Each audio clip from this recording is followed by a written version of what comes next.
आंग्ल फ्रांसीसी प्रतिस्पर्धा। भारत में अंग्रेज और फ्रांसीसियों का झगड़ा 4 चरणों के मध्य हुआ। 1746 से 1748 ईस्वी तक, 1749 से 1754 ईस्वी तक, 1758 से 1763 ईस्वी तक और 1778 से 1815 ईस्वी तक। इन्हें कर्नाटक युद्ध भी कहा जाता है। कर्नाटक का प्रथम युद्ध 1746 से 1748 के मध्य लड़ा गया।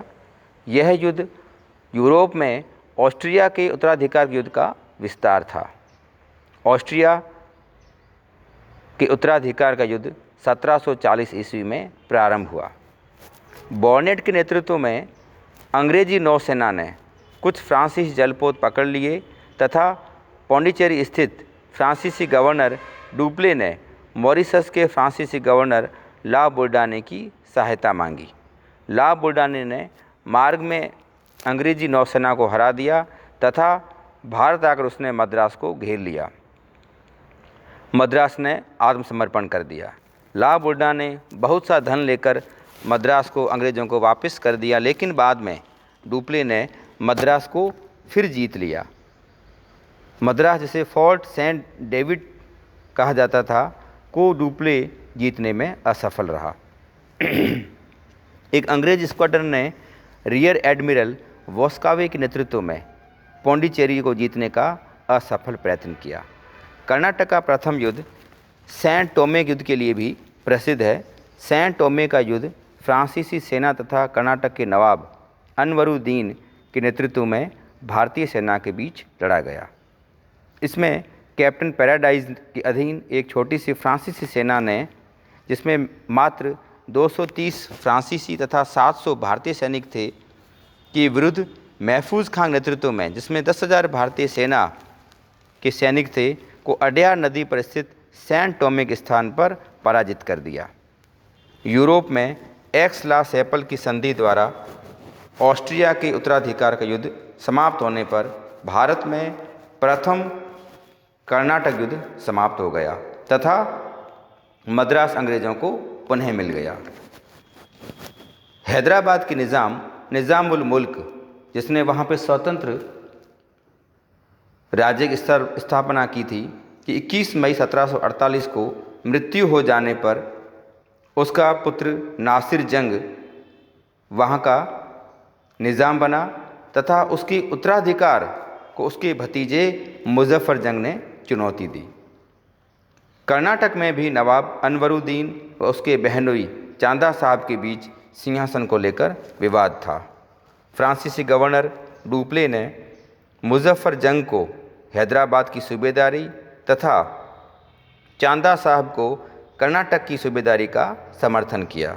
मुजफ्फर जंग, चांदा साहिब तथा फ्रांसीसी सेनाओं ने अगस्त 1749 को वेल्लोर के समीप अंबर के स्थान पर अनवरुद्दीन को हराकर मार दिया तथा दिसंबर 1750 में नासिर जंग भी इस संघर्ष में मारा गया। मुजफ्फर जंग दक्कन का सूबेदार बन गया। उसने डुप्ले को कृष्णा नदी के दक्षिणी भाग में मुगल प्रदेशों का गवर्नर नियुक्त कर दिया। मुजफ्फर जंग की प्रार्थना पर एक फ्रांसीसी सेना बूसी की अध्यक्षता में हैदराबाद में तैनात कर दी गई। स्ट्रिंगर लॉरेंस के नेतृत्व में एक अंग्रेजी सेना ने 1752 में त्रिचनापल्ली को विजित करते हुए फ्रांसीसी सेना को अंग्रेज़ों के समक्ष हथियार डालने को विवश किया।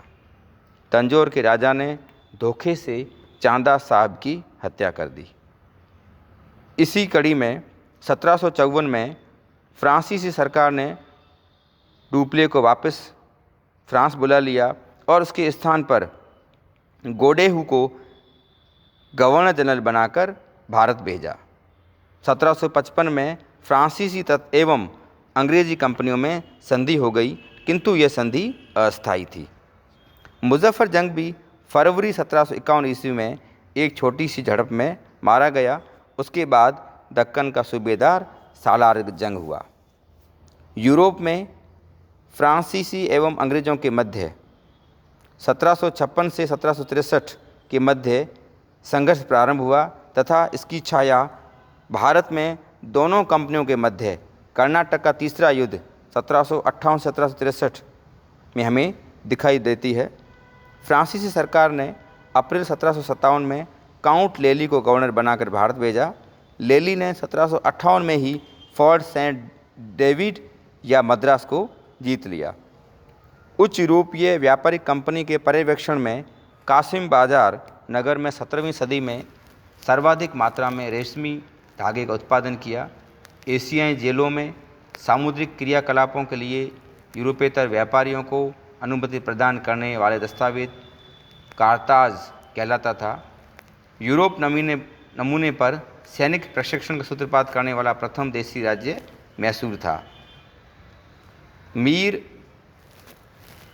फतउल सिराजी ने सर्वप्रथम यूरोपीय चल धातु सदृश मुद्रण यंत्र में रुचि ली। ईस्ट इंडिया कंपनी ने निःशुल्क अंतर्देशीय व्यापार से लाभ एवं दीवान राजस्व के अधिशेष से भारत में निवेश शब्द का प्रयोग किया। लेली एवं बूसी को हैदराबाद से वापस बुला लेना फ्रांसीसियों की सबसे बड़ी भूल थी। पॉवलक के नेतृत्व में अंग्रेजी बेड़ी ने डास के नेतृत्व में फ्रांसीसी बेड़े को 3 बार पराजित किया और उसे भारतीय सागर से लौट जाने पर बाध्य कर दिया। अंग्रेजों एवं फ्रांसीसियों के मध्य निर्णायक संघर्ष 1760 का वॉन्डीवॉस का युद्ध है, जिसमें फ्रांसीसी सेना का नेतृत्व बूसी ने किया तथा अंग्रेज सेना का नेतृत्व सर आयरकूट ने किया। इसमें फ्रांसीसी सेना की बुरी तरह पराजय हुई एवं बूसी को बंदी बना लिया गया। पौंडीचेरी को 8 माह पश्चात फ्रांसीसियों ने शत्रु के हवाले कर दिया तथा शीघ्र ही माही तथा जिंजी ने भी इनके हाथ से निकल गए।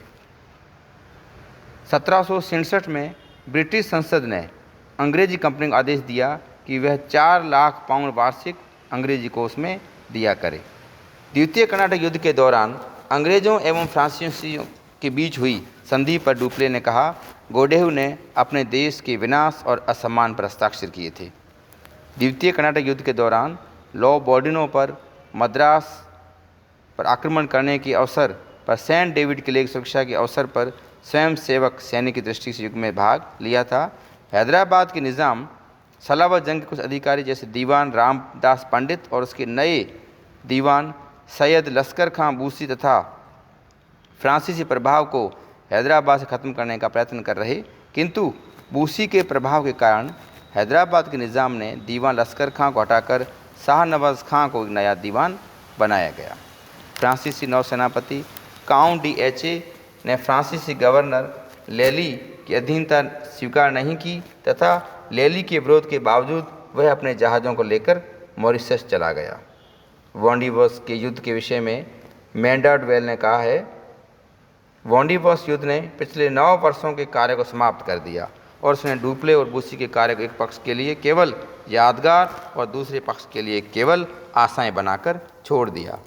पौंडीचेरी पर अंग्रेजों द्वारा घेरा डालने पर लेली ने आत्मसमर्पण कर दिया तथा लेली को कैद कर लिया गया और इंग्लैंड भेज दिया गया। बाद में उसे फ्रांस भेज दिया। 2 वर्ष चले मुकदमे के पश्चात उसे मृत्युदंड दे दिया गया। यूरोप में 1763 की पेरिस की संधि से कर्नाटक का तृतीय युद्ध समाप्त हो गया।